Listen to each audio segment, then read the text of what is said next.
Il y a quelque chose de très dramatique qui vient de se jouer là. Vous, les Français, vous pouvez pas en parler.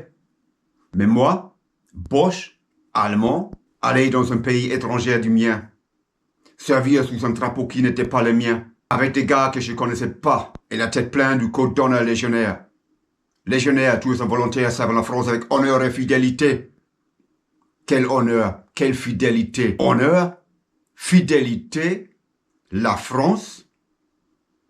Les gars, je vous dis, ça travaillait dur là-dedans. J'avais toujours la possibilité de dire non, de tous arrêter, net, sec, maintenant. Mais j'en voulais pas, j'en voulais pas. Je voulais y aller, là-bas, où les autres ne vont pas, jamais.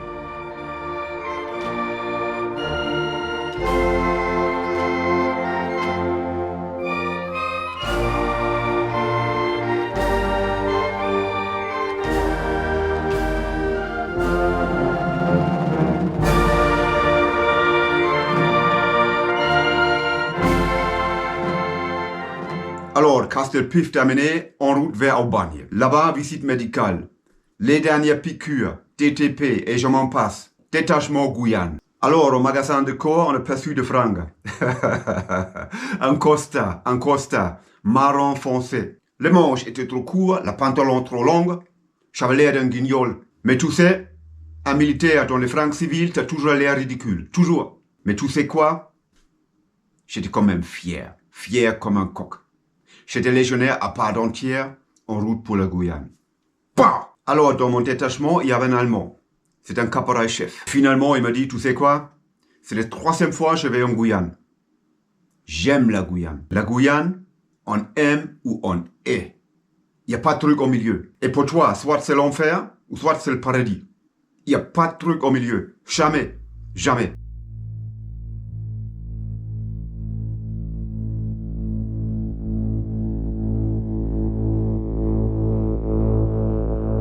On s'approche de la Guyane, Cayenne-Rochambeau, et vu du haut, la Guyane c'était plat. Mais de penser finalement que la Guyane c'est plat, mon cul.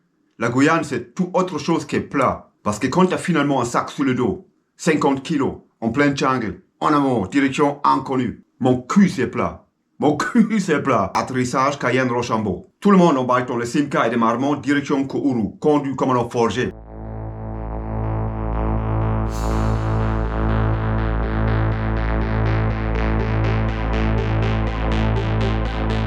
Là-bas, on a fait un rassemblement par détachement et ils nous ont foutus dans une chambre passager. On n'était pas allé tout de suite dans les compagnies, quoi. La première chose qu'on a fait, c'est la perception de partage outre-mer. Un hamac brésilien, un coupe-coupe, un grand couteau, la moustiquaire de tête. Regardez, ça c'est mon premier chapeau de brousse. Et il m'a rendu tellement service, incroyable. On a reçu un bob. Vous savez, le bob, hein? Vous connaissez le bob? On a reçu des tenues de combat courts et des tenues de sortie courts aussi. Parce que là-bas, il fait chaud. Et bien sûr, les pâtes au gaz. Les pâtes au gaz. Parce qu'avec les rangers dans la brousse, c'est pas toujours facile.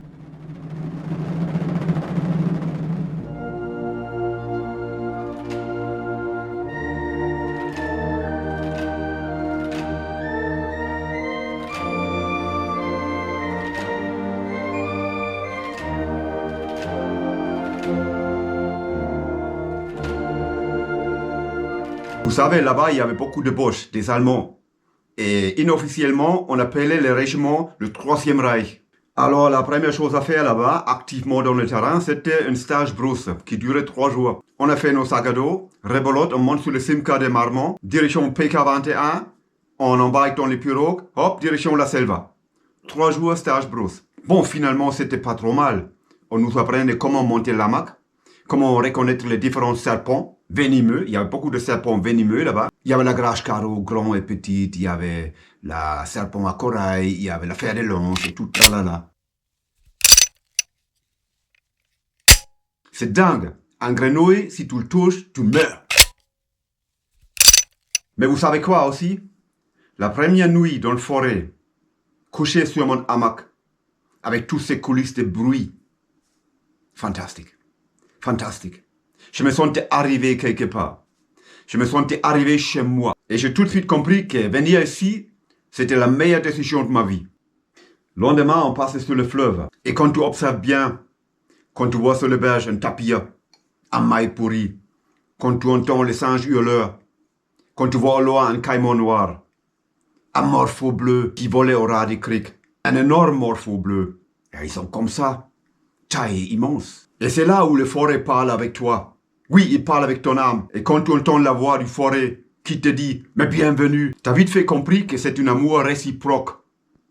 Moi et le forêt. Ou mieux dit, les forêts et moi.